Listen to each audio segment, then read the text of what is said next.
नमस्कार दोस्तों, आज की कहानी का शीर्षक है जाति। दोस्तों, ये एक आंखें खोल देने वाली कहानी है। आप एंड तक देखना तो आपका इसका महत्व समझ में आएगा।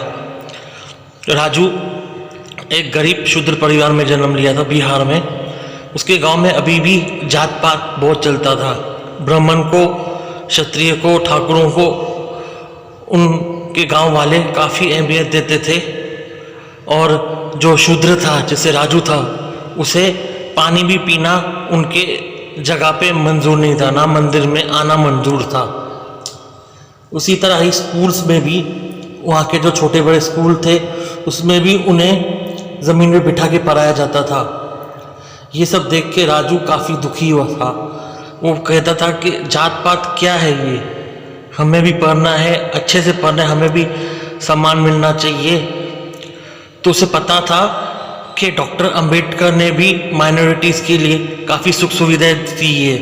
तो उसने सोचा कि मैं यहाँ पे नहीं पढ़ूंगा, मैं शहर जाके पढ़ूंगा, जहाँ पे ये सब धकियानुसी रिवाज ना हो कि शूद्र को छोटा समझा जाए और जो बड़ी जाति वाले को बड़ा सम्मान दिया जाए।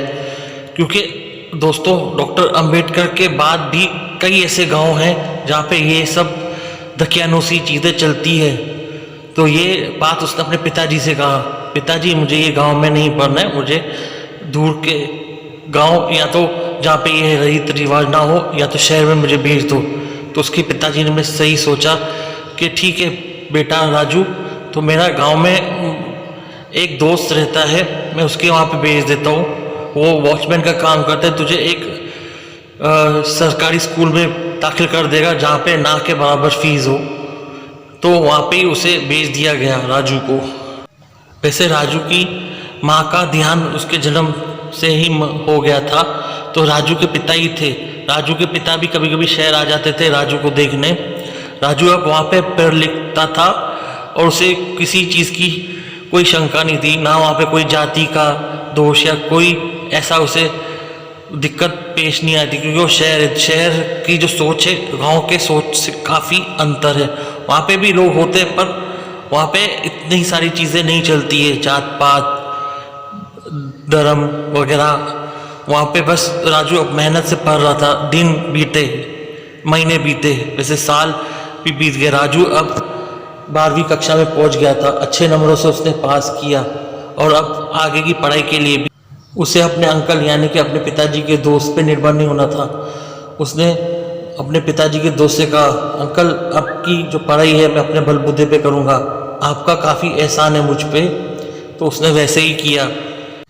उसने अपने दम पे पार्ट टाइम जॉब करके अपनी ग्रेजुएशन पूरी की। उसने आर्ट्स लिया था, उसे टीचर बनना था।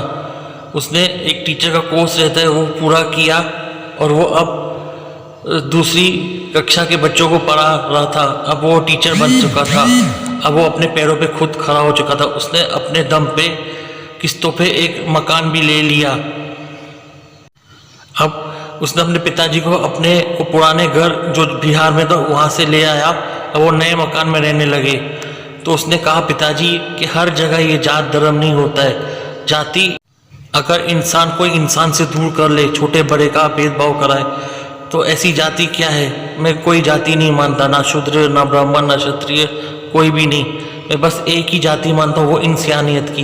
दोस्तों, इसी पे ये कहानी ख़त्म होती है। सीख मिलती है जो राजू ने अंत में कहा अपने पिताजी से कि कोई जाति बड़ी नहीं है इंसानियत के सिवाय। दोस्तों, अगर आपको मेरी ये कहानी जाति पसंद आई हो तो उसे सब्सक्राइब, लाइक और शेयर ज़रूर करना और कमेंट में आप क्या मानते हो उसे बताएं। जय हिंद, वंदे मातरम।